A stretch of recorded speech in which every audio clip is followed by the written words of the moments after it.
God. Welcome back to Different Walks Serious Talks, where thoughtful conversation meets real life perspectives. You're back here with myself, Jessica, Autumn, Keisha, and Farah, and today we're going to be doing a Black History Month special. We'll be talking about Black History Month little known facts and Black identity. We'll start with some little known facts. I think some of them are pretty well known by now. So there was a NASA inventor that invented the super soaker, which is Lonnie Johnson. We have Shirley Jackson, who enabled the invention of the touch-tone phone, solar cells, and the color ID. So huge thing for telecommunication. And Wait, then before we move on, she invented the touch tone phone and caller ID. She did not want y'all yes, playing on her phone. And now we made it so. immediately, You know what I'm saying? Like, She was and I ahead of her love it. time. She was ahead of her time. definitely, Bless her. She's like, yes, Liz, look, stop. I see you calling me. Okay, bet. Yeah, stop playing on my phone. immediately. Stop playing on my stop playing on my I feel it. I feel that. Oh man, immediate stop playing on my phone. Big respect. Um, Big respect. and then we'll go with a pretty normal one that is very much appreciated. It's the blood bank. So Charles Drew, he didn't create it, but he revolutionized blood storage. So the that's a very big thing. So go ahead. Life saving. And on the top of that, even though he revolutionized blood storage, they still did not allow Black people to donate blood for a long period of time. And then when they finally did, they insisted on keeping the blood segregated. So he actually resigned in protest to that. He was standing on business. And it was actually also a Black man that created air conditioning and the refrigerated, like mobile refrigeration, so we can actually safely transport things like blood products and produce. It's how we live in the modern world now. So do you guys feel like you learned a lot of this stuff in school, or did you have to teach yourself, or did you learn a lot of it after school? I had to teach myself. And then I made it a point to teach my children as well. And then in the process of teaching my children, I learned even more and became even more passionate about it, seeing how much it like lit a spark in them. So I will share a little story, I guess.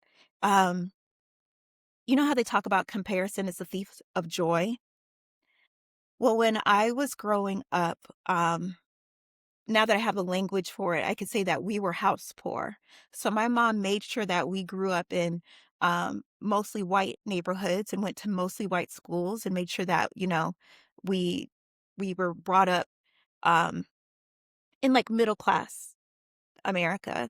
And when I would look around, I would see that they had so much. We still had the nice house. We were still in the nice neighborhood, but we didn't have a lot of extra money after that. So I would compare why were these people doing so much better as opposed to us? And I internalized it as a young person. And I thought there was something wrong with me because my neighborhood, my school made it very well known that I was Black. I was not white. I was different. And I thought perhaps that was the problem. But then I started to learn more about our history and how even when we built amazing, thriving communities and economies that actually served us, they were constantly torn down. And I started to realize it's not a reflection of us, it's a reflection of the system. And by adding that context, I was able to stop making those comparisons that was stealing my joy. And I made it a point to educate my children so that they never had the opportunity to start making those, what's the word I'm looking for?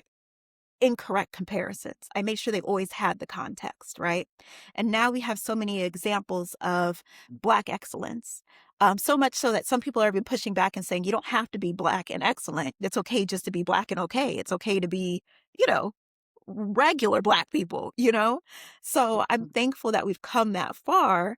But making sure that I was educated helped change the way I viewed myself and I viewed the world. And I want to make sure I do that with my children as well. So now my kids grow up knowing what it means to be Black, knowing that it's absolutely a beautiful gift and that there's nothing to be ashamed of. And when you start making comparisons, it's important to know that history. It's important to know the context. Um, so, yeah, I definitely taught myself. I encourage everybody to learn more about their own history um, because context matters. It does. It absolutely does. And I like how you went back and really put context for yourself, because a lot of people will learn the terms, but they don't apply them to themselves. So, like if you know this about yourself, some people don't like go back and look and say these are the things that I need to deal with myself because I wasn't taught these things, and because there was a certain way that I lived, there's a certain way our community is viewed. And I know so many people, and this is I guess an adjacent topic, who have these internalized biases about our community, even being from our community, because externally they've heard these things and then they internalize it and they say, well, man, black people don't do this, or black people always doing this. And whenever I hear it, I'm like, so number one, uh, putting anybody in some sort of all encompassing group is always gonna lead you in the wrong direction, right? But then outside of that, what is the context here?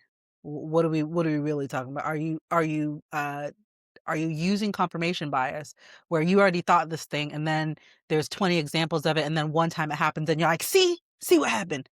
Or are you genuinely experiencing something, and then now we have to figure out what was the basis for that? And is it something that something actionable within our community? Because that's another part of it, is that if we want to make changes in our community, we have to see it and take action. There's, that's all obviously an adjacent topic, because during Black History Month, we want to. I think one of the focuses that we should have is what is the actionable change that we see all these amazing inventors who did not get recognized but kept on doing exactly what they wanted to do to be successful. We see all these amazing people who were able to do all of these things in a time where it was even harder than now. So, what can we do that's actionable for our community to continue to uplift, to understand that we've been torn down in the past? How do we continue to rebuild? I think we should start by making sure our kids know how important they are. So So that's that really actually goes big. back to Jessica's original question. How did you learn about it? And how are you ensuring that your kids Well, learn I about it? mean, I can't really say for me because I've always felt like I was important and I've never felt differently. Um, but I do know other people who feel ashamed to be Black, or even some Black people who pick on other Black people because of their different colors. Like, I didn't get picked on for being yellow. I'm yellow. We could all see I'm pretty bright, and that's okay. I never really took it as a bad thing. As I got older, people explained to me that people were making fun of me, like with my nickname Sunshine. I didn't care that I was being made fun of. I actually love sunshine, so it didn't bother me. But sometimes that happens, and it's just a matter of whether they know that they're hurting the next person and where it comes from. Because, of course, there has been a feud between darker skin and lighter skin people for a long time, but it doesn't mean that you have to let it impact you negatively. But nowadays, they have plenty of books for little children. So, like, to make sure that my daughter grows up so that she loves her melanin skin, this one's called Hey Pretty Princess Discovers God's Beauty Within You. It's written by Felicia Campbell, and I read it to her not nightly because she gets to pick her own books, but whenever we get to read it, she loves this book. Um, Also, Miss Houston has a song about love the skin you're in. It's a really good song if you get to check it out. Miss Houston, I know I'm always calling her out because she has amazing content. Gracie's Corner has a whole song about Black history. I believe Jules TV also touches up on Black history. So it's really good to make sure that we're able to watch content with our color in it as well. Not that I don't let her watch other things, because she watches Bubble Guppies, Team Umi Zumi. Of course, those are colorful types of TV shows, but it's also important that she gets to watch TV shows like Ada Twist, Scientists, which is actually Loved Ada I Twist. I think it was produced by Michelle Obama, either produced or written. I can't really remember, but she had a hand in making this TV show where there's this little girl named Ada Twist who loves coming up with hypotheses. And she has all these cute little songs where she tells you, well, it's okay if you don't know the answer. Let's go look for that answer. So I think it's pretty cool that we have all these cartoons where it's not just babies, kids showing how bad Black children are. We actually have them uplifting us and showing us how to be better, how to be a scientist, or Doc McStuffins who touches up on being a doctor. So I think that's pretty good that we can teach our children these kinds of things. There's also Dream Big Little One, and that's by Vashti Harrison. She actually has a couple of different books that I have. I just bought this one. It's a board book for toddlers. It touches up on a bunch of different leaders and inventors. It even has Serena Williams in it, which I thought was pretty cool. And then thank you, Jessica, for getting this for her. Inventions to Count On, a celebration of Black inventors. It's by Sora Cloud. So there's plenty of books to go around. There's way more than this, but I didn't want to bring all the books on here because, come on, we'll be here for forever. But they have like the ABCs of Black History, and there's actually several different ABCs of Black History by different people. I wrote them down so I didn't have to bring them with me. There's a ABCs of Black History by Rio Cortez. There's a Black History flashcards that you could find on Etsy. There's the ABCs of African Trailblazers. My First Heroes, which is another board book for toddlers. There's also plenty of different crafts you can do with them. I don't know if you know that the traffic light was actually invented by Garrett Morgan, who's a Black person. And you could actually take some construction paper and construct a traffic light with your toddler or with your child. And that helped teach them about Black history while going over and doing arts and crafts, because kids love arts and crafts. And if you do anything space related, there's a woman called Mae Jemison who was actually very popular at NASA. You could go over her history while making like the Neptune, Uranus. There's 8 planets, so I'm not going to name them all, but you can make a little solar system for yourself and do the little rocket. And that touches up on Mae Jemison. So basically, you make it a point to try to incorporate Yes. these little known facts in everyday kind of lessons. Yes, and you don't have That's to limit huge. it to I Black love that. history. So the great thing Yeah. is that you could do it year round. Like literally, you can touch up on one person a week and keep going all the different facts. There's so many facts about people that you don't have to be like, oh, I'm going to limit it to the 28 days. Black history is Absolutely. lifelong. So you don't have to limit it to Black history. Of course, you can represent more during Black History Month. Wear your shirts, shout it out loud and proud. I'm Black and I'm proud. I tend to wear a lot of shirts, especially after Valentine's Day. Me and Zakaya tend to match up, and we wear different shirts. I have Dope Black Mom, and she has Dope Black Daughter that will rock.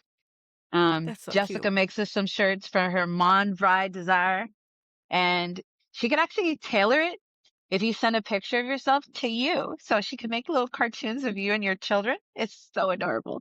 So just different ways that I like to celebrate Black history. Yeah, that representation matters big It time. does. It really does. What about you, Autumn? How did you learn about Black history stuff? Were you self-taught or did you find out in school? How did you learn Well, these things? my family growing up, we're pro-Black family, very pro-Black. And my father was an artist, and he hand drawn pictures of famous Black inventors. And I remember he created a portrait of Carver with the peanuts around the portrait and the portrait of him, the face and everything. And it was beautiful. He made a lot of African American artwork in his paintings. So a lot of stuff was taught by my family, enough as far as Malcolm X, Martin Luther King. I remember as a kid, I read the Malcolm X biography before they turned it into a movie with Denzel Washington. I don't know if I read the whole thing, but I remember reading through that book when I was probably in my teenage years. So when I say our household was pro-black, we didn't hardly watch any uh, Caucasian kind of shows. We stuck to the Cosby Show, Living Single, anything and everything pertaining to blackness was in our family. So, and a lot of the stuff I didn't really learn in school. Not really. It was just, if I learned anything, it was from history books in the class. It was very minimized or glossed over. But my mom and dad taught us where we came from. So I got to give them credit for educating my brother and I when it came to our culture. That's It's amazing. awesome.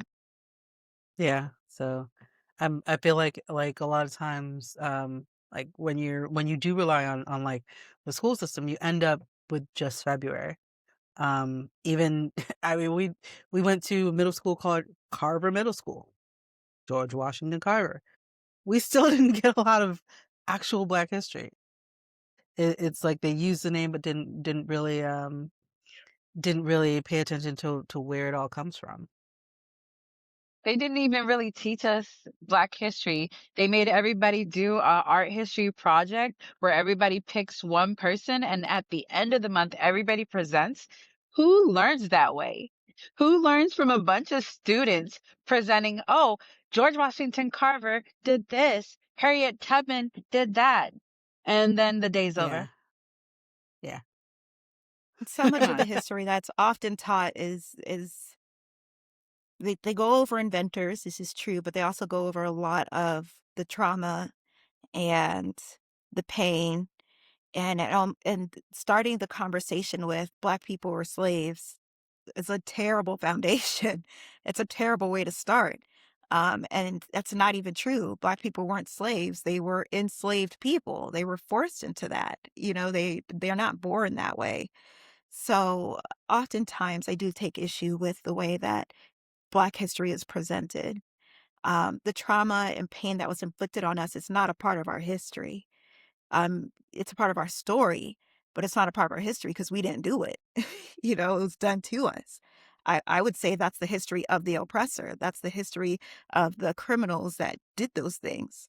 Um, so I just reject it totally and completely, and I don't think it has any part in a Black history curriculum. American history, yeah, sure, but Black history, not so much. To make it so bad, a few years ago, our niece, during Black History Month, there was a field trip to cotton gin to pick cotton. My babies, I think, also were presented with a field trip like that when they were in school. Mind you, my kids are much older now. My babies did not go. They were not participating. I said, She "Ain't no wasn't way. allowed. Mm-mm. Ain't no way. Our No, sister got very upset and ended up writing this huge letter, and the good. principal was confused at first. And my sister actually had to present her case as why my niece couldn't go. She was like, "Well, she's gonna lose credit and blah blah. She better not lose any credit for not going to a cotton gin. Yeah, Like, come on." absolutely. Before we move forward, I want to give credit to the the creator of Black History Month because if it wasn't for him, we wouldn't be having this conversation. Dr. Carter Woodson is the creator, the man that established Black History Month. I didn't know Thank you. that. Did y'all know that? Yes, I did not. yes. If And I this is did, the I didn't remember, hundredth. I'm sure but I've This thank heard, is you the so much. right? centennial. This is the Yes. centennial Black History Month. We've been celebrating and honoring it for 100 years, Yes. and So in I'm honoring just so him, glad to see the strides we've made. so if it wasn't for Thankful and him, humble. if it wasn't for him, and he's like the godfather of creating the month. And not only is it celebrated here, it's celebrated in Europe and in Canada as well. So he has opened the door. It all started with just a week, and then it developed into a month. So bless that man, bless his spirit for creating this space for us to keep our culture and way of life alive, because it would have been buried. Like they're still trying to continue to bury information, the good parts of us. Yes, thank you, Dr. Carter G. Woodson. That's the creator of Black History Month. You know, speaking of burying our history, there's a lot going around in the current American school system where a lot of the African history is being taken out of the curriculum. And And it's that's a bit where So sad. that's where we as parents and as a community have to continue to educate our children. Like last year, this is what I did. I had my son watch the movies on Malcolm X, because everybody learns differently, you know. And I didn't want to bore him. Here's the book about Malcolm X. Read it. So I had him watch the Malcolm X movie. I had him watch the one about Martin Luther King. I had him watch some YouTube videos on the assassination of Dr. Martin Luther King, and some other historical references. And that is one way I am teaching my child about the history of our leaders. So that is one way that I've been teaching my son about some of the African American icons. That's actually pretty cool. I that's actually saw that they awesome. have Black American history on flashcards on Etsy. So I was looking into getting those. They're only like $7 or $8. So I think that's pretty cool. Comes with a whole deck. Each card has a small biography of each person and what they did for our history and had an impact. And of course, Obama and Serena Williams are thrown in there. So I think that's really cool for people who are still alive during our lifetime and doing big things. I always like to be Absolutely. able to see people who are still alive doing something instead of just people who've died. So I think that's pretty great. Yeah, yes. Let's talk about the current day icons. You're absolutely right. It's good. What's that saying? You don't know where you're going till you know where you've been. I don't know if I'm saying that correctly, but it's good to know um our past and our present icons that's contributing to our culture. But it's all on us. Each one teach one. We have to teach our kids, because we know the system's not going to teach our kids not the way that they need to be taught when it comes to us. Taking them to museums. Yeah, doing the books, but just hands on, a lot of hands. Oh, that's what I forgot. I took my boys. We were celebrating Malcolm X's birthday, and it was downtown. This was last year, and I I took pictures of them. I was like, "Look, boys, these are the chains that our ancestors were in. They had rusted the chains, you know, and they were so heavy. My God!" And my kids was just like, "What?" And to see them have hands-on experience with this stuff, it made me feel real good. So to take them to museums and just explaining to them different things, we just got to constantly and continually to educate not only just ourselves, but things like this with our children. It, it don't get lost. So our history don't get lost. God, I forgot about that. Yeah, I did that last year. Yeah. Even with small stuff like us not knowing French, like a lot of people don't know that back in the 80s, children weren't allowed to speak French in school, period, because I guess the US was at war with some country. I can't remember what country they're at war with, but it was a French speaking country. So they didn't want people speaking French. And as a result, a lot of French speaking children weren't allowed to speak French anymore. And the detriment is that I don't know how to speak French. Jessica doesn't really, she understands it, but she doesn't speak French, you know? And I really want our daughter to know our history because, yes, we're African American and we live in America, but at the end of the day, our parents come from Haiti. And that's part of my history. And we would lose that if it wasn't for us, our mom keep on saying, I still want you to know your history, even if you can't speak the language.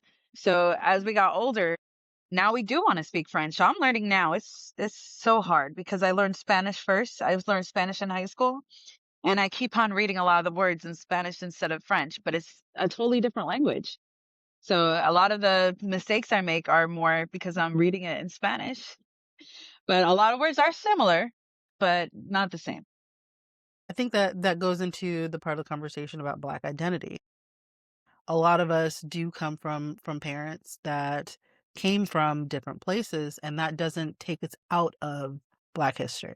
And I think that is one thing that sometimes segregates people even within our community is that um the thought of being other.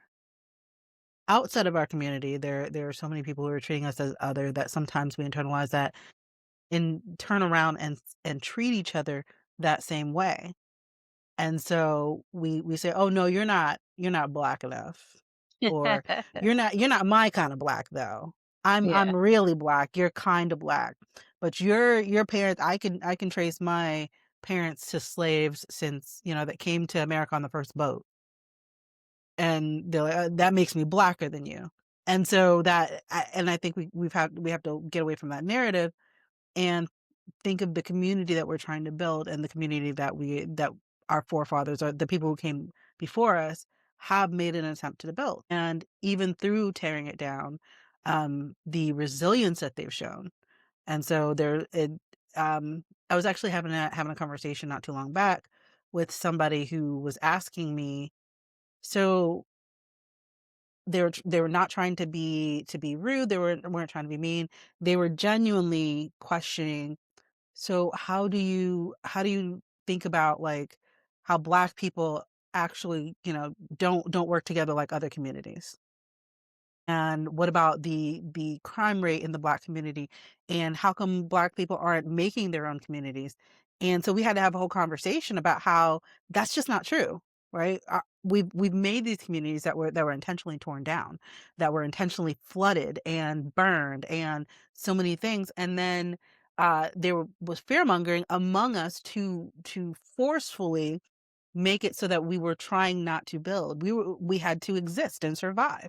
So it was very difficult to build in certain places because they took the wealth out of our communities. They after they stopped enslaving, fathers, they intentionally took fathers out of homes.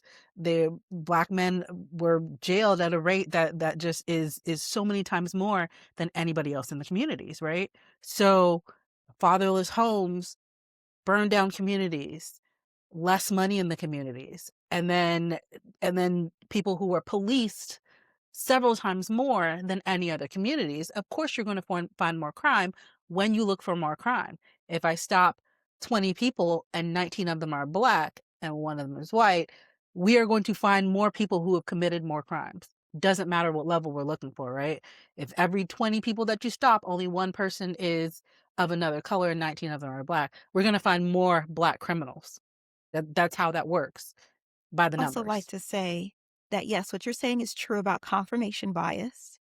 I would also like to say that there were laws put into place specifically made to make Black people criminal, right? Like they criminalized Black experiences.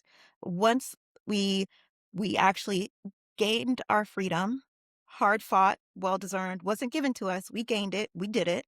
Um, then there were sharecroppers, but then it became criminal to sell certain things or to sell in a certain way, specifically to hurt and criminalize sharecroppers. Um, we were gaining enough money where Black women didn't have to have a job working for other communities, raising their children or cleaning their homes. They were able to stay home and take care of their own families. They criminalized that. They said, Black women, you have to go to work.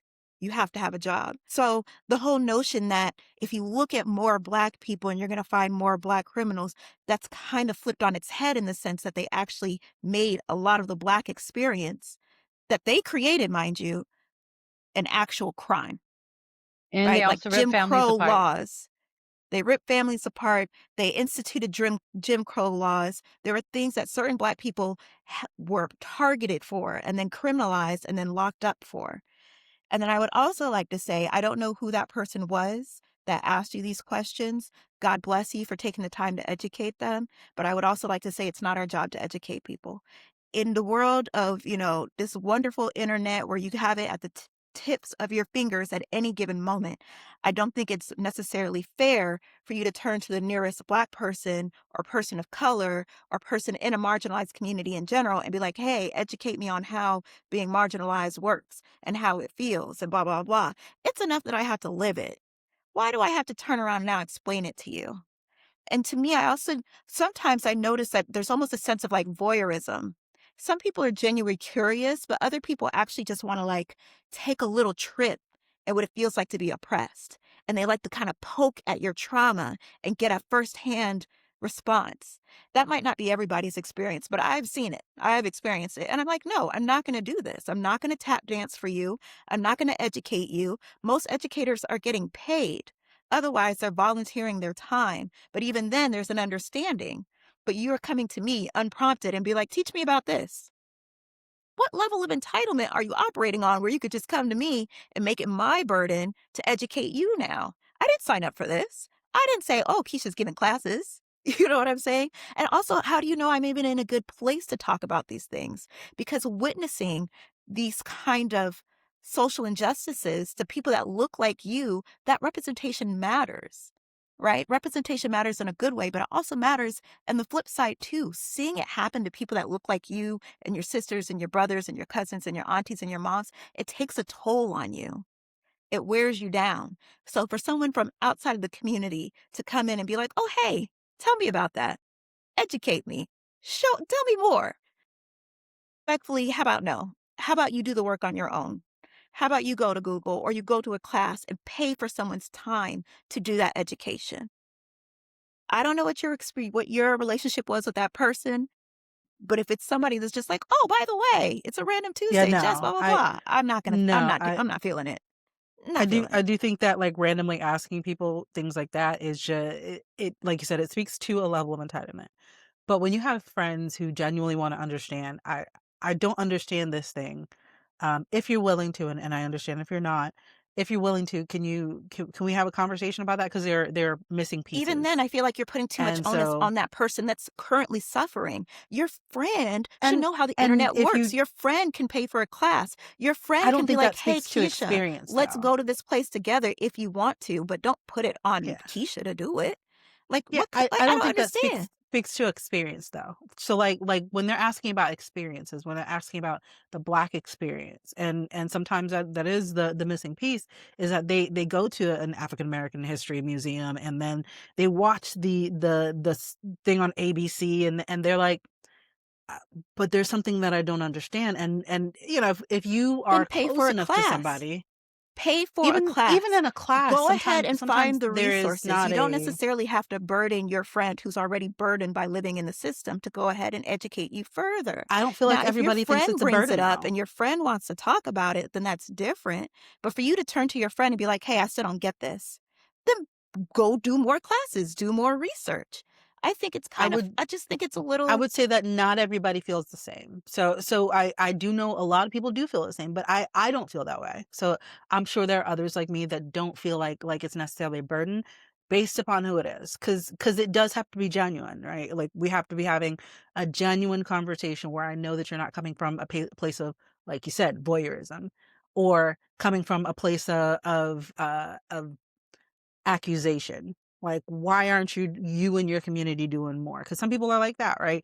They want to have the conversation just so that they can be like, yeah, but I don't That's think how you that's started this enough. premise, by the way. Your friend was asking about why is crime like this? How come Black people aren't doing more? Which are accusations, which are false premises. So I would like to add that context to this conversation. That's literally what you just So used as an yes, example. And I'm and telling so you there, that example is very faulty and very yeah. toxic in and of So itself.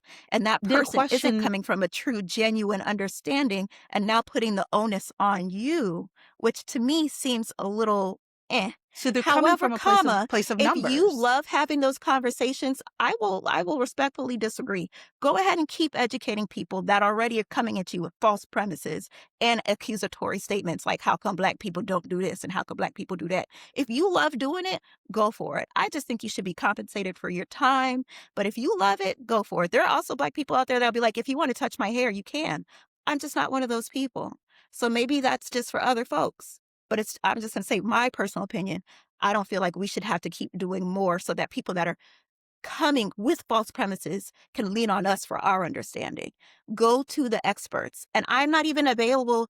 I can't speak to the whole entire Black experience. So for someone to come to me and be like, Keisha, explain the Black experience to me, I don't have all the words, the education, and research to give you that. So now I'm only giving you a small piece. So I'm not even doing you a decent I think that's service, all they're in my asking for. Jess, you keep saying that they don't know. They don't know. They don't. What's stopping them from knowing? And why come you That got to be the one I to teach yeah. them? That Experience. right there is kind of. Experience, just like anybody else with anything else. So Say it again. So, they're okay, asking okay. they're Let me asking about explain. your Okay. experience, and Our they're speaking experience. from a place of statistics, right? So a lot of them get statistics from whatever place, right? They're reading and seeing and experiencing things, and they're like, this doesn't add up. I know these people, like I know, and this is where they're coming from. So they were like, from when I see you, when I see everybody that I know, this doesn't seem like a right thing, but I see all these statistics that seem to speak to something else. So there's something I'm missing. Like what is that piece that's missing? I don't get it. Like Everybody got different life I don't see it. experiences. That's And it's what it is. A part of it. and well, Like we no, all people supposed to. We are within our not a community. monolith. That's what you tell them. Well, We are not a we are monolith. not a monolith, right?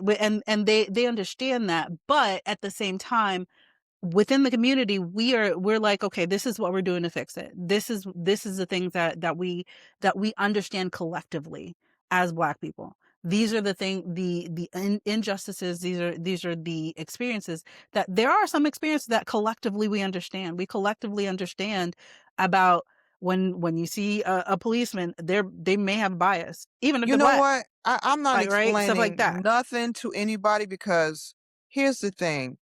I'm pretty sure we are a group of people that's been traumatized for 400 years and still continue to be traumatized.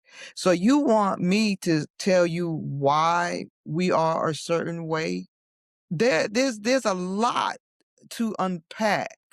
Okay, and it's not going to be just one reason as to why a group of people act and live a certain way. We are merely surviving in a system that has been That was created designed to against destroy us. us, Exactly. designed to kill So us in different f- ways, in for different them to not forms. understand why things are the way they are, it's not our problem. They will have to look internally and externally to find the answers for themselves.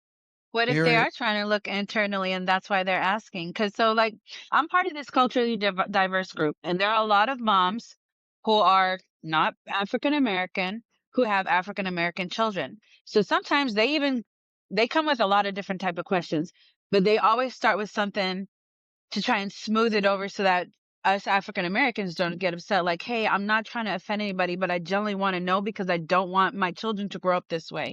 So what about Okay, those people who are trying to learn? so the example that you gave, Farah, is what I spoke to earlier. It's people that are volunteering their time to educate people. Those people are volunteering their time. So usually when you're going to get educated, you're going to go to someone that's purposely volunteering, teaching these things so you don't have to pay, or you actually pay for your education, or you get that knowledge from like, growing up in your family or lived events, right? So for you to turn around and put that kind of onus on someone that's not necessarily volunteering is where I take issue.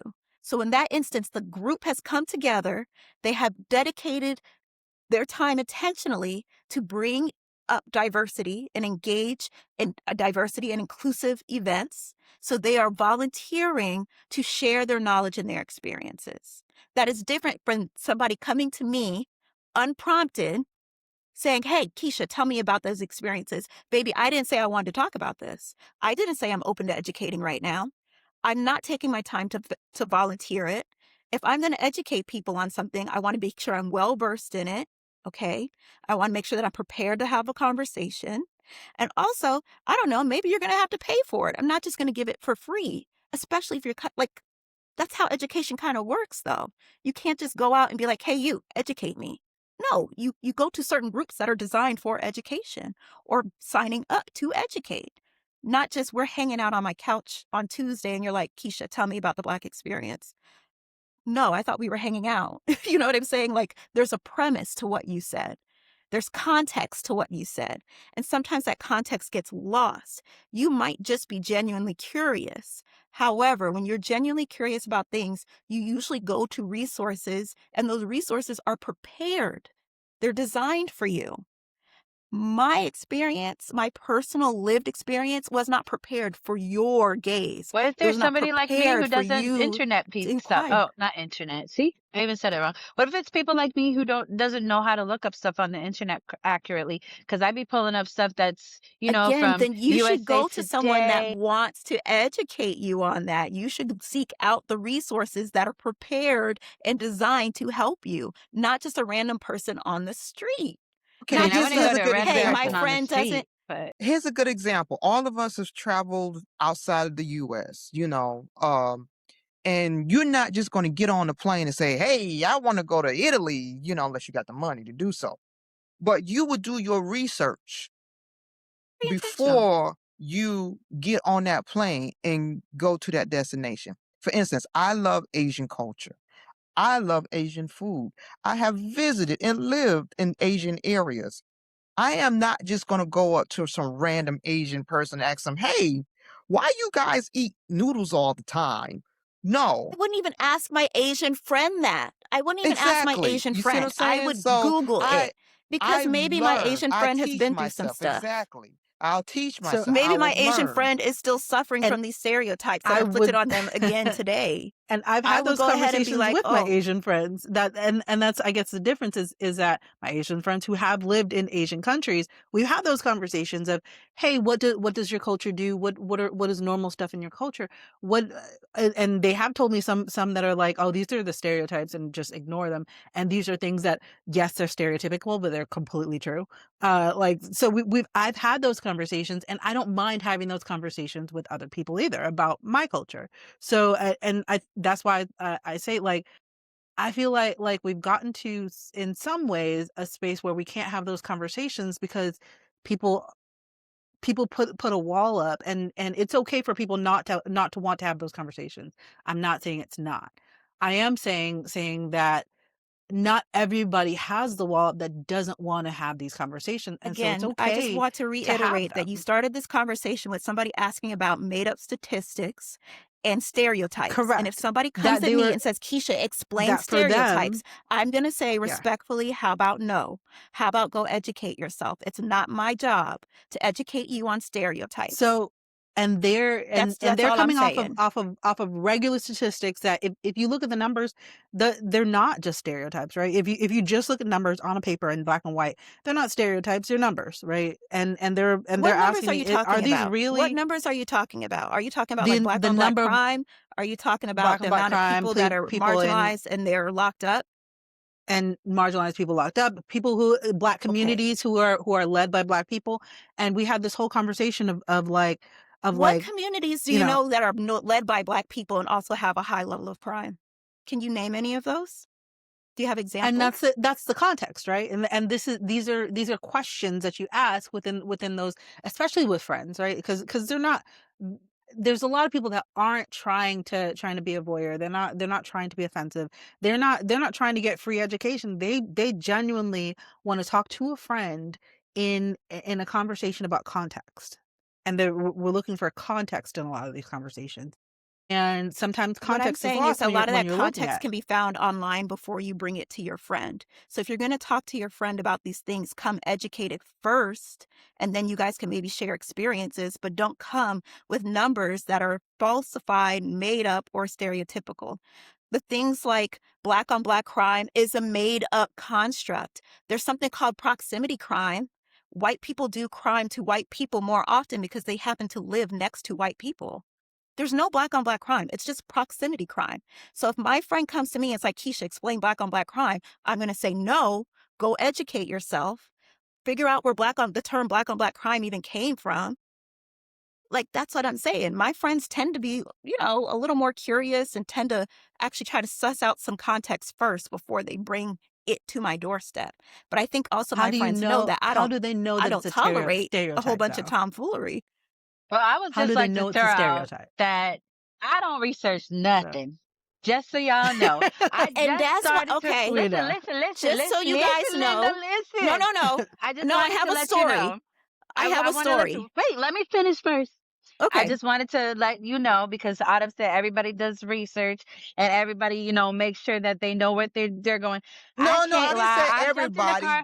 I'm not saying Everybody everybody. has the You ability or the you availability would to. research. If you're Mhm. interested in something, you would research it I before don't. you Farrah You get could. doesn't. into it. Farrah I don't. doesn't. But here's the thing. Here's the thing. This is Farrah what I want doesn't. to point out because everybody's different and everybody learns differently and everybody does things differently. I am Yeah. not a But researcher. I am a doer. I am not a look up this or that. If I want to do something, I just do it.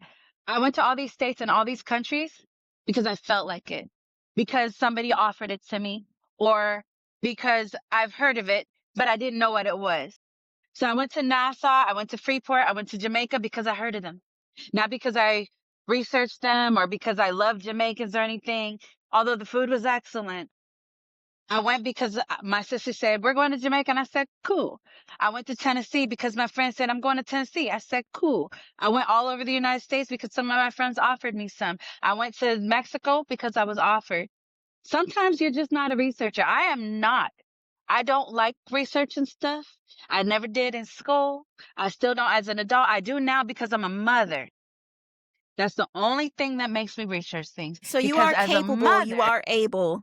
You're capable, you're able. I'm You still have the not good at it. ability, you I'm have not the good at it. resources, even though you're not good at it, but you So here's still the thing. devote time to do it when it really matters to you. She recruit And other people to to help me be because I'm honest with that you, terrible at it. you Not should be everybody's good at it. like for instance, I'm gonna give you But you still a good can. And when it really example. matters to you, you make it happen. So But when you're I'll let talking to a somebody. friend about a sensitive subject and you don't necessarily want to hurt someone, don't you take that extra time and care?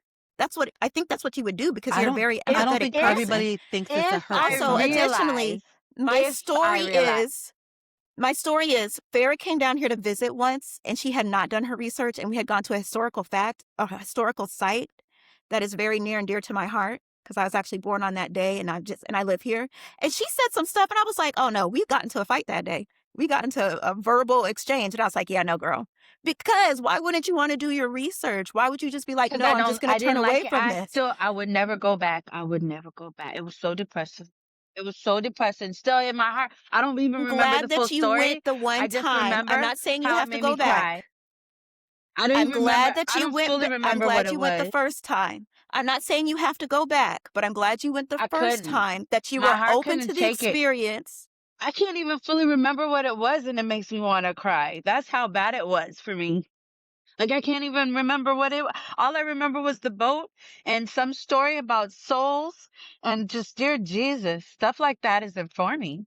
It was. I wasn't made for stuff like that. I don't think I was made. As much as people love history and I want it ingrained into my daughter, I hate it. I hate it because it makes me feel like my chest is gonna blow up. I'm too Look, History is empathetic, ugly. History is every very culture, ugly. There's a lot of bad parts of history. It's every and that's true. just culture, so sad. So sad. every culture has its ticks about it. And since you guys have been traveling internationally more, I would recommend Farah to Mm. start doing research now, even though you don't know how to, look at the That's not true. She local. does know how to. She just says she does it. I'm She just knows not how. good at it. She just doesn't like it. Well, And look, I'm not you good don't She at have don't to it. be enjoy good doing at it. it. Sometimes I bring up things that aren't exactly factual, even though sometimes we're taught in factual stuff too, because, I recently learned that George Washington Carver didn't actually invent peanut butter, which I was taught that in middle school, but he didn't. But he did do over 300 utilizations for the peanuts. But sometimes even when you learn something, it's not necessarily always facts. And yes, research can help, but just because you research something doesn't mean it's right. Like I recently learned that Wikipedia is made by regular people. It's not an It surely encyclopedia, is. but Again, you though, could buy these people encyclopedias. are volunteering their time and they're lending their expertise and they're doing it under the correct context. My whole argument and point is if you are going to bring this to a friend because you want to learn and you don't like to research, make sure you're doing it in the proper context.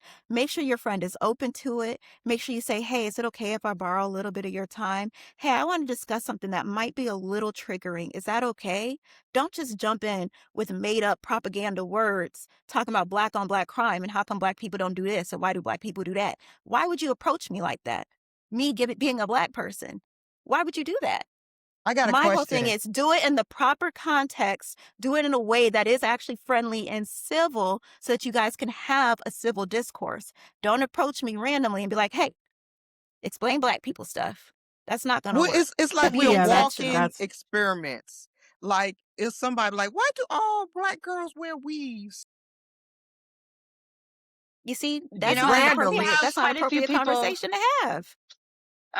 One of the things that happens to me a lot, which I actually don't mind, is having people of alternate origins that have children with hair like mine to ask me how to do their hair. And I actually don't mind explaining because if they're actually truly trying to learn and I don't want their poor kid getting screaming the entire time, I don't mind helping pick up out products while I'm in That's different. Walmart or That's different. That's for different. That's different. Okay. That's different in the sense that some people don't mind.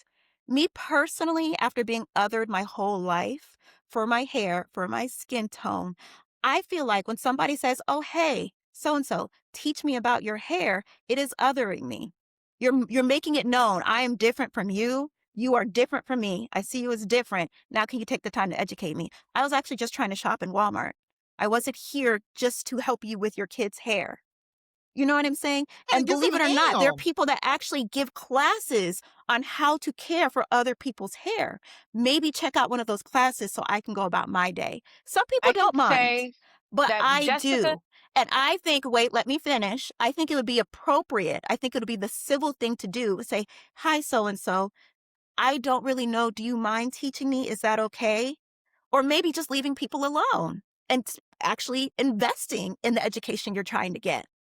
But don't just be like, oh, I see you're shopping, but can you just show me this? No, I don't work here and I don't work for you. I feel like Maybe most people just, do say, "Hey, if you don't mind, they do. I'm looking for the." Yeah, people are pretty respectful but when what I'm I've saying gotten though, approached many times. even that I sometimes I is don't have any. intrusive to me because I'm shopping, I'm minding my own business. I'm not here for you. I'm not here to help you. If you need help, go to a trusted friend or an advisor. Go to someone that you have a relationship with, I not a mean, I random don't think black everybody person that's has minding one their own though. business.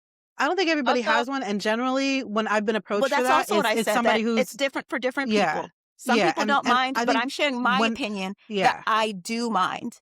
Farah yeah. doesn't So mind, and that's great for Farah, but I don't I mind and yeah. personally Jessica mind. doesn't mind, but I think So it's we don't mind more because not only just because we were considered others by quite a few different cultures, but we were probably picked on the most by Black culture. We were told how terrible of Black people we were, especially by other Black people.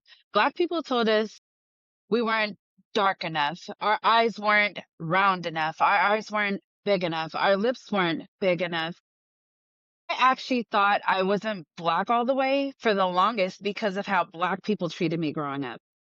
And I'm really sorry it's that not happened to you. it was a horrible experience. And to make it worse, when people found out we were Haitian, they the most people that made fun of us were other Haitians. And it was Because you sad. weren't It was Haitian sad. enough.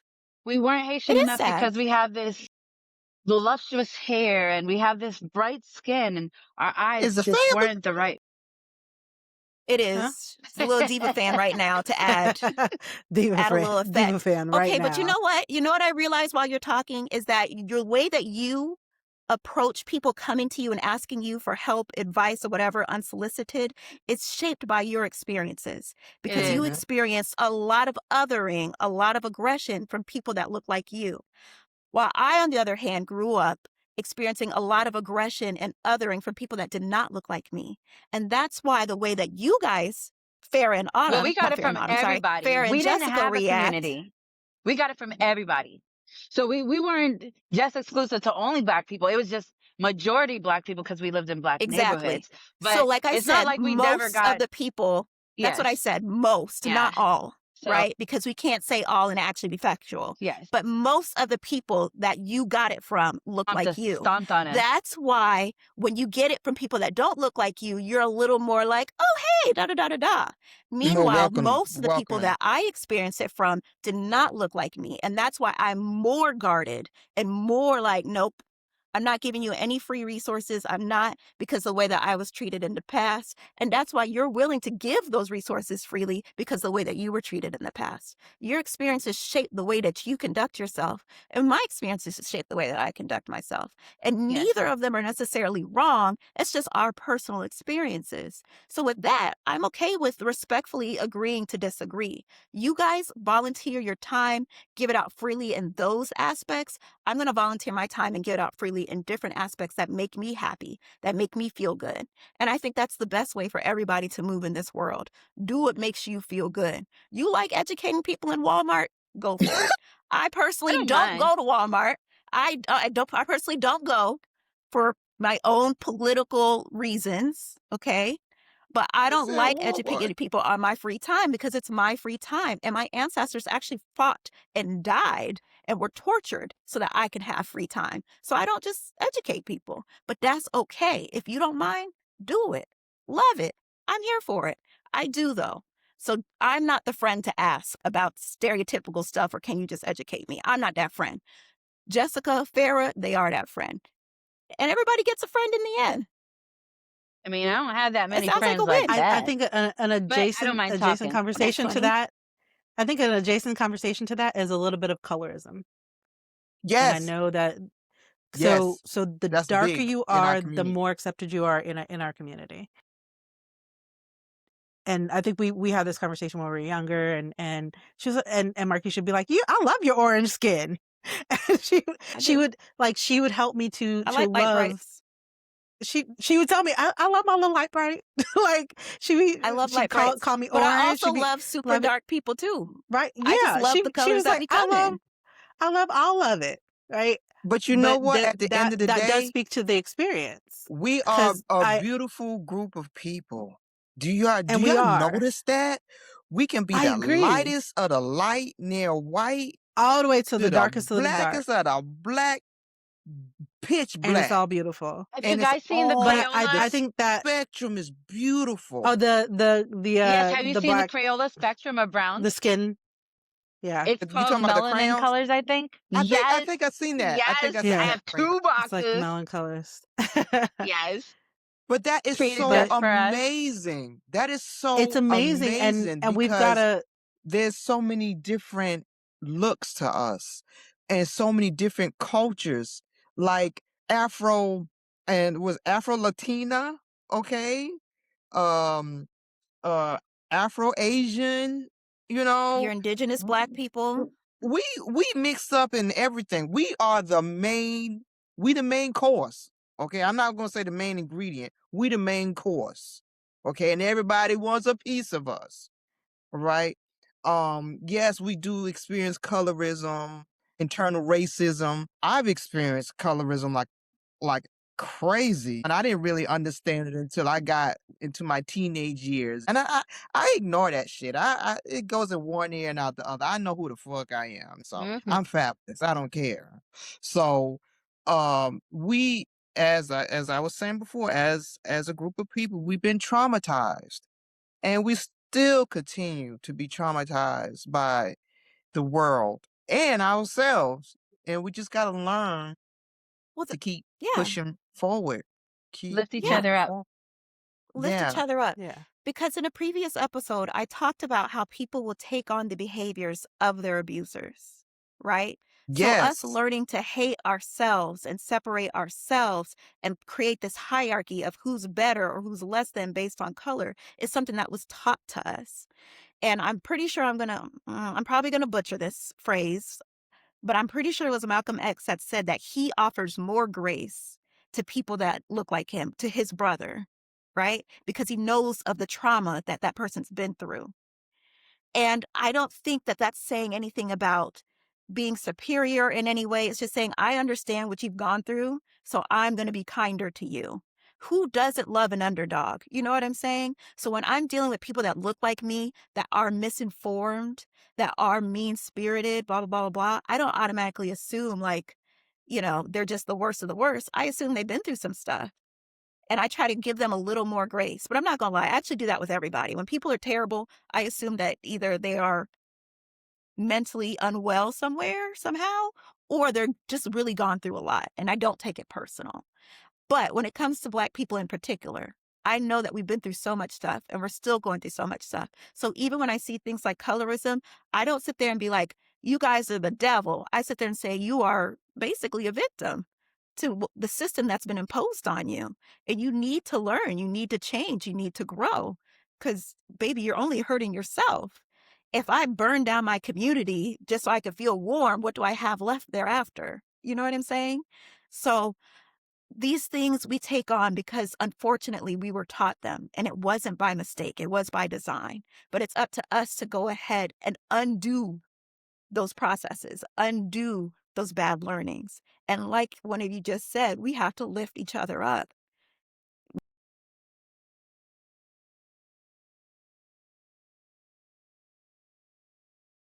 We are all in this together.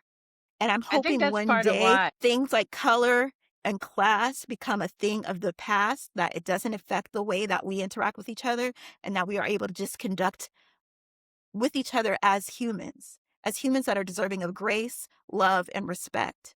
But until that day comes, I'm going to keep in mind that all this exists in a context. So when somebody's having a bad day, I apply that context, whether it is their economic status, whether it's their color of their skin, whether it's their ability or, you know, lack of abilities. You know what I'm saying? I apply that context, and then I deal with them as the person that they actually are. I don't brush with a broad stroke and just say, oh, you guys all suck. One thing I I will think say part about colorism, though, is that why do some of the lightest people use the darkest of emojis? I don't because they understand don't that make part. light emojis. So No, they do now. No, I'm they talking about don't. Kinda. They specifically. don't. They don't. So They don't make it's them for my color. because they look like the white people. Yeah, they do They not look make like them the for No, my regular white color people. at all. no. I'm talking about when I There's have a either the friend blacker ones, that the tan ones, or the white ones. There's nothing for our shade. There's There not. is. There's like 6 okay, shades now. There's like there's 6 like shades 6 now, right? shades. And then there are I people But that put could my choose finger up something to that's them. None of close those shades enough. match me. No, listen, I go you like could pick mid. something that's close enough, but there's some people that purposely go way over to the dark side. And It's I'm just going to like with say the eyes. They don't make black people anecdotally, with my eyes. They don't my make friend these told me, Asian type I looking have a eyes for black friend who people. is Haitian. I have a The friend who is eyes Haitian, have but if nothing you to do looked with at it. her, you would think she's more Dominican. And she Yeah. tells me she picks the chocolatiest of chocolatiest emojis on purpose because that's how she feels on the inside. And it is not Yes, an because isolated it's the black occurrence. person. It's the black She said person it's the emoji. there's a shade that's closer, but she'll skip over it. She's like, no, I want the No, darkest one. because that's I Let just me get don't that find one. it. because they still look a little. They look a little untoasted. They're She want to untoasted. be super toasty. Untoasted. She want to be super toasty. And I'm like, okay, She girl, said you I'm know what? blackety black on the inside. This is me. And I'm like, I'm you know what, black, girl? y'all. Hell I'm yeah. black, y'all. Okay, I'm girl. blackity blackity. I'm black. But I will say, I give my friend a pass. I let her do it because that's how she feel on the inside. But there was somebody here recently that is nowhere near black. Okay, they're not black at all, and they used a super black emoji. I was like, I'm sorry. I don't think you're supposed to do that. Somebody White, who I is see not black. Mexican, I see Asian, I see black. Where's the mixed chicks one? I don't know. So I mean, You gotta I'm hold not it Caramel down. mixed, but complected people one. always think I am. Yeah, there's no caramel. Do you There see is caramel? there is There's a caramel caramel. complected You gotta hold it What down. one? emojis. You do. I wasn't able to find it. Listen, guys, we already know that Farrah's not good at researching. We already established this. I don't know why y'all telling her like this is Hey, I news. held it down, and there was only like 3 or 4 colors. That's it. You Damn, can I was like, literally Sarah. well, I guess I'll download pick this It's one. not true. you It's can just not literally true. download an app that gives you more emoji colors and then add it to your You're not phone and supposed then to select that download keyboard. apps. But I already know you're not gonna do it. So if No, anybody else because wants if that I download an information, app, I'm gonna hear Jessica and Mike get on me about how I put a virus on my phone because of this, that, and the third. Yeah. So Okay. I don't be downloading We are. stuff. Yeah. like I said, I already knew Farrah wasn't gonna do it. So if anybody else wants that information, I got there's the right some emojis. So available. I have Apple, a Google, mid Oh brown. the I have Play God. a mid Store. brown emoji. Look, they had to If fix you it for can't So me. It find your stays the way it emoji, is. you might need more apps, Hmm. is all I'm saying. I don't even But it edit stuff. also, I just but I'll also say that if you can find your emoji, but you want to use the super black one, because that's how you feel in your heart and you're a black person, I support you. Go for it. It's fine. Go Speaking for of, it. I have a question. What happened to that lady where she was parading around and She's I still doing think it. she was part and she part of she's she Of worked the still for because NAACP. NAACP. she What she happened to went She back was her? and then she's she still she here. was not yeah black. she She stopped was for a not little bit black. Rachel and then she Dolezal. was like, you know what? How did she I am pass? who I am. What happened? How did she All pass? colors, because we're Oh, all colors, and okay. she got curly hair. She Oh, was tanning and then she did get a Yeah, perm so that not yeah. a relaxer. Relaxers straighten your hair, perms make your hair curly. So she got a perm to make her hair curly. She was tanning and she intentionally presented herself as an African American woman. And because, like Autumn said, or was it you, Jessica, we do come in all shades and colors, people I'm were in like, all okay, you're shades. just the lighter side of the family. You You're just like, my white oh, skin so okay. cousin. And she they just accepted her. identified as African American? She says that she is That's what she said. transracial. She Okay. She yeah, says that she's transracial. Additionally, which is I didn't know that was a thing. it's not. she's It's trying to not. make it a We're thing. I not don't going to really think it's a normalize thing that. either. We're not going to make it a thing. But I y'all We're not also going remember to want to that normalize say, it. and though. I could be wrong, but I also want to say that she was attributed with saying that as a white woman, she was not getting a lot of attention from men. But as a black woman, she got a lot more attention. So it was great for her in that regard. And that kind of helped formed why she does what she did. I Look, could be she wrong, was but I on the believe I read scene that. and she fell off so fast. But I just wanted to know, did y'all remember that situation where I this absolutely, woman wanted to yeah, be I remember. Sadly, so unfortunately, I do remember that. Yes, that was a thing that happened in our lifetimes. And now we Earlier, all got to I live with wanted to it. touch on how America kind of tore families apart. So I don't know if everybody knows this, but back in the day, when they first came up with DCF, it's currently known as DCF, Department of Children and Families. But in order to get help, food stamps, any government type help, a man was not allowed to live in the household.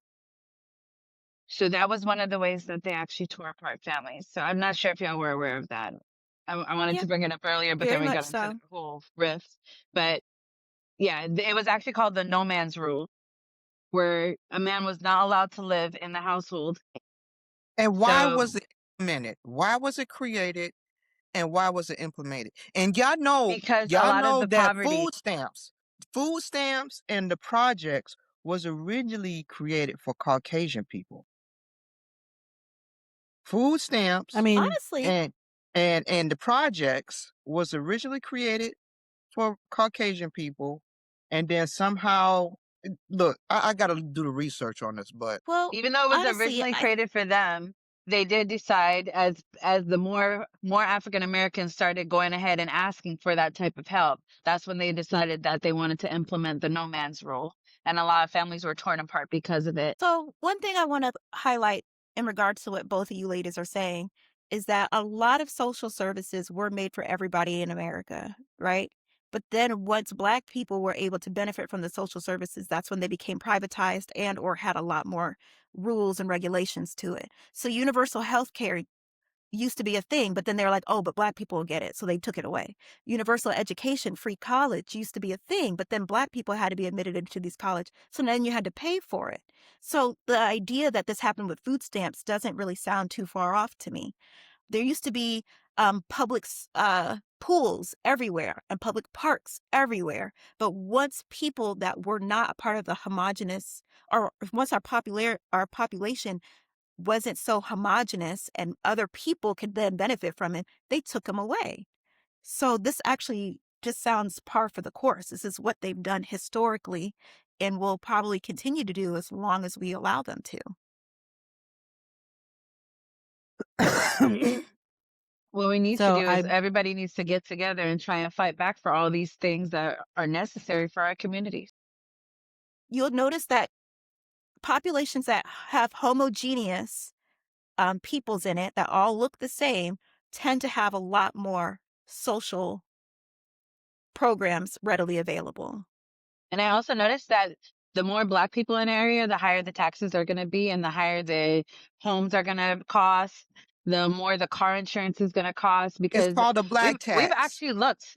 Yeah, It's we've called the actually been black looking tax. into trying to move around and we want our daughter to be able to grow up in a community like ours, but it's even with a good income, it proves difficult because of how high the taxes are in Black communities. And it's Black ridiculous. tax. Called the black tax. It's And the it's black really tax. And sad. it really is. There's a really good book on it, but I think it's called Race and the Cost of Public Goods. And it dives into that very specifically by John D. Fairfield. Have y'all gone to different neighborhoods and looked at the gas prices? Yes. Like Yes. in your area, the It's gas ridiculous. price could be like 10 cents or 20 cents higher, right? But you go to an affluent neighborhood or a well-to-do neighborhood, and the gas prices is a little lower. And I'm like, what the hell going on I here? actually drive out of my way to go get gas You have rather to. than get it over here. Because You have we live to. in a Spanish type community, and down the street Oh, so is a that little gas bit price more, is high. Yeah, absolutely. I know that gas is high in a Spanish community. Oh yeah. Oh yeah. That's intentional. Also, I would just like to say for the record that I know that, we're going to create shorts from this, and there's going to be times when the shorts, those little snippets that come out, I'm going to seem like I'm angry. And I just want it to be known that I absolutely am. I am 100% angry. I'm always Disclaimer. angry in the face of injustice. I'm always angry in the face of So racism. she gonna have to create But a I'm not disclaimer. angry at my light-skinned friends for using dark emojis. I'm not mad about that. Y'all can have that. you know, I have a little joke that someone told me once when I was younger, and it wasn't funny at the time. Um, they actually used to use it against me pretty much daily. And if I ever didn't have lotion, they'd be like, "But you're so bright, you don't need it." Okay. Okay, can we talk? Okay. So, have you guys ever seen or heard of this phenomenon that, like, when you're the only Black person in, like, workspace or whatever, you can get away with not wearing lotion. But as soon as another Black person comes in, you're like, dang it, now I got to get my act together. Now I got to lay my edges down. I got to put the lotion on because the other Black person knows. They know I'm ashy. Other people might not know I'm ashy. But Rebecca, she came into the space. She know I'm ashy. So now I got to. Have y'all seen this? Have y'all heard of this? so It's I'm a not gonna thing, lie, and I've that also happened to me. experienced it. That happened Girl, to it's me. happened to me too. That happened to me. I have It really has bad happened to me eczema, as so I well. I was have to wear lotion. look, I was working as a supervisor, and I was the only Black female. And somebody else started to work there. They worked there as a normal person under me for a little bit, and I was like, "Oh, she coming in. She look real nice." And then she actually became a supervisor. She started showing out. I was like, "Dang it! God Now I damn gotta You it! go gotta up your shopping. game Now I up. You gotta gotta up your Now I gotta game. up my I game. do my hair, and I gotta I do my hair get now. up in the Dang nabbit. morning. I gotta wear some pretty shoes." Man, Now, I what was I like, have "Lord." experienced Okay. as a Black Okay, person is being listen. told how to dress and being told how my hair should be and being told that my nails should be a certain way. That's what I have experienced in the workplace. So, like when I worked for That's a a particular respectability company a few politics years thing. ago, yeah, they used to always tell me how my dresses were too short, and they used to make me put my fingers down, my hands down to my waist. And check like almost every day. Yeah, like I was in high school. And then they'd be like, "Oh, it is long enough. Turn around." And they'd be like, "But it's so short in the back." Because I got a booty.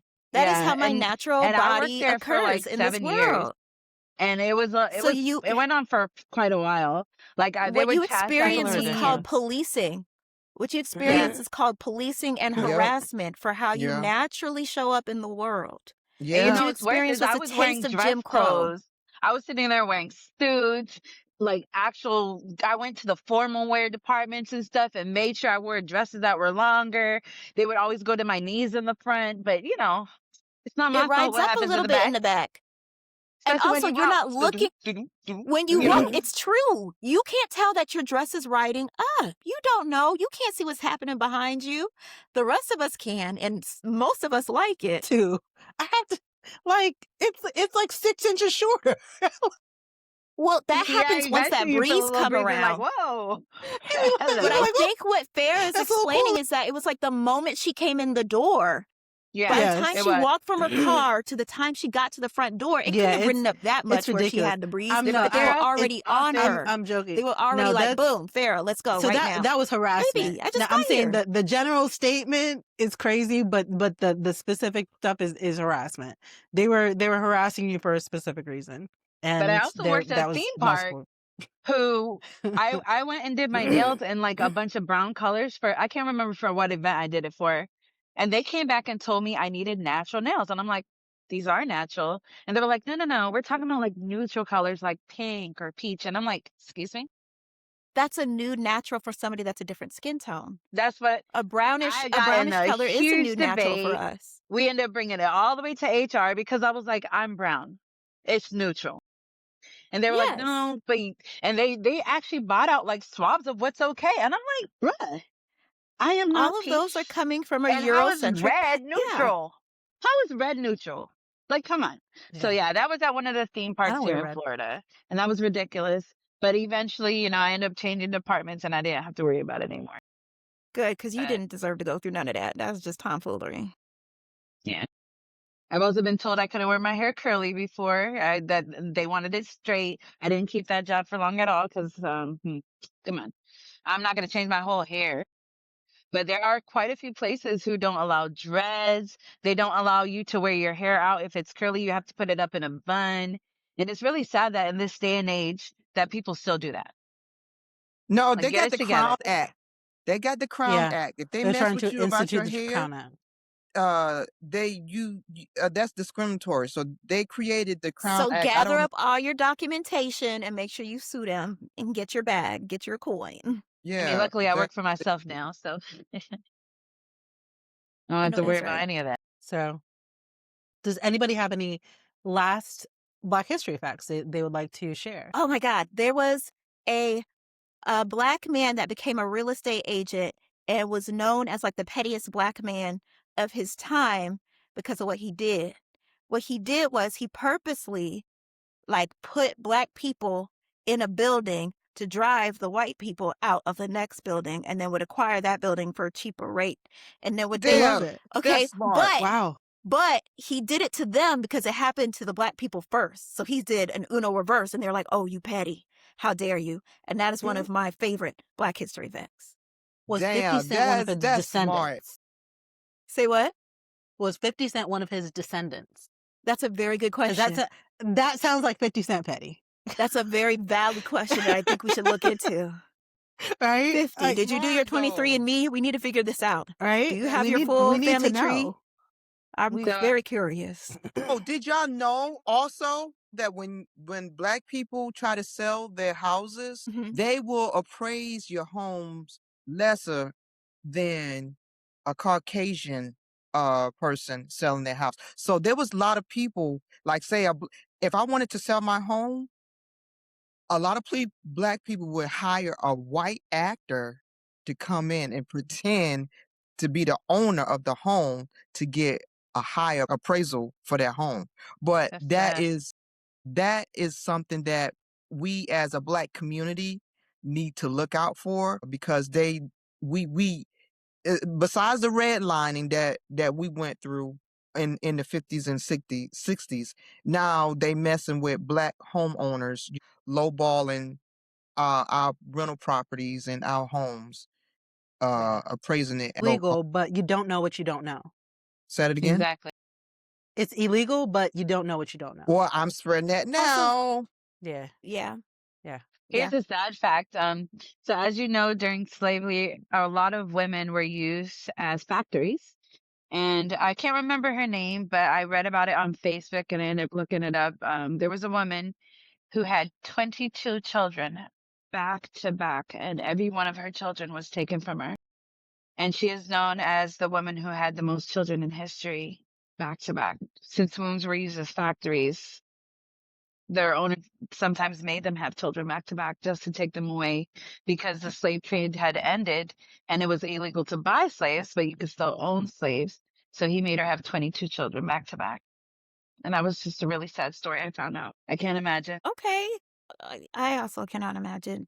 Can we end on a happy Black History fact? Can we I end know, with right? like, oh, we're Black History right now. We're We living. are Black I don't history. know. I don't know. Actually, I have I a don't shirt know that how to says, spin that. That was so sad. Oh my God.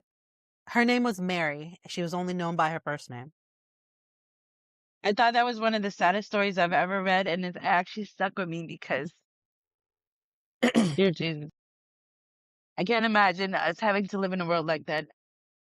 Look, we There are warriors, people that are okay? still living in that world. That's the reality for some people still. And We oftentimes are Y'all they are seen that warriors. movie? marginalized, they are vulnerable, they are not being advocated for. That's still some people's reality. Did y'all see History that does movie repeat where there itself. are still some communities that still hold slaves and they're like embedded in the middle? Of course, I'm not There's sure if still this is true or sharecroppers to not, this day. but they still own slaves. And then the slave got out and she ended up seeing our world. And people were like, why is she acting like this? Slavery's been over. And she had to like bring people back to where they're still holding slaves. And apparently that still happens here and there. I don't know how true that story is or not, but if it is, dear Jesus, please help. But it's on Prime. Something good So on Black here's History, 100th Black History five Month. little known Black history facts. Howard Latimer invented and patented the carbon filament, so light bulbs would last longer than the paper filament. Marie Van Britten Brown, she invented the security system. There is Sarah Boone, invented the modern day ironing board. The heater was made by Alice H. Parker, patented in 1919. We would not be warm in the winter without her. Okay. And the last one we'll end on is prior to Rosa Parks, who we know was a fantastic pioneer at a time. There was another woman before her who refused to give up her seat, which is Claudette Colvin. And so that was the first woman to be arrested in Montgomery, Alabama, for the same thing that Rosa Parks was arrested for, and that was 9 months prior to Rosa Parks. Why did Rosa So Parks get why did that story get so much hype coverage versus Because Claudette was not going to be the perfect face for the civil rights movement or the Montgomery bus boycott. She was a young teenage mother, and they were like, we can't have this be the rallying face. So that's why they went with Rosa. Exactly. That's Okay, all for about everybody who's just respectability politics. But you did mention Montgomery, and we did have the Montgomery Brawl. And I think that is a positive history fact of recent time. Also, the black man invented the folding chair, which was a very crucial part of the Montgomery Brawl. everybody who eats Patty? with a fork. Anna M. You Mansion, see? You see how I did patented that? at You 1892. see how I brought that together? all right. So we are going to end here. uh, Love Happy it. in this Thanksgiving, episode, everybody. all right. In Love this it. episode, we Oh, talked wow. about Black History Month and some little known facts. We talked about Black identity and the Black experience and sharing that experience. And we kind of touched upon the fact that depending on our experience, you may want to verify if you can really have some of these conversations and um, whether it is okay to come to some of these conversations, come to the table with people around you and be sensitive to the experiences that they have. Respect whether or not they're open to have these conversations or educate you and or to give context, because some people are not, and that's okay. It is And they don't owe completely you that. okay for somebody not to give you context. It is completely your responsibility to educate yourself. And if that involves conversations with your friends, be as respectable as possible and walk away when necessary. In the comments down below, Tell us about your experiences, whether you are from the Black community or not. Tell us about your experiences that are rooted in maybe the Black experience or adjacent to the Black experience. If you've had Black History Month facts that you've thought about for years but don't really get shared very often, we'd love to hear some more. Thanks for sharing your time with us. Catch you next time on Different Walks, Serious Talks.